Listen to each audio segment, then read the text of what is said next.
حسبي الله ونعم الوكيل فيك يا احمد. وانت بتعيطي ليه؟ هو انا لسه حكيت حاجه؟ اصبري. تعالوا نرجع شهرين احكي لكم اللي حصل. احمد كان بيحب رنا، ورنا كانت بتحب احمد، مع اننا كلنا ما كناش مقتنعين، بس مش مهم. في يوم رنا تعبت جدا والدكتور طلب منها ان هي تعمل سونار. عارفين احمد عمل ايه؟ سابها. ليه؟ علشان ازاي تروحي تعملي سونار قبل ما نتجوز؟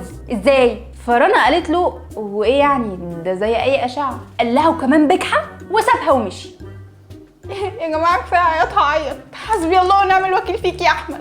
علشان كده هقولك على حاجات حقك ومش من حقك، انك تروحي لدكتور نسا مع مامتك من غير ما تكوني متجوزه. جس وات، الرحم موجود من قبل الجواز عادي، وكلمه رحم مش عيب. حقك انك تسالي وتتعلمي عن جسمك اكتر علشان جسمك مش عيب، وحقك برضو انك تسالي عن التغييرات اللي بتحصل فيه وبتحصل ليه. كشف النسا بيبتدي من سن 21 والكشف بيبقى خارجي. امتى بقى هنبطل نتعامل مع البنات ان هم عربيات في السوق، فبريقه يا باشا، وما ينفعش يتعالجوا بجد الا لما يتجوزوا الاول؟ اللي مش حقك بقى انك تفضلي تعيطي عليه لحد دلوقتي.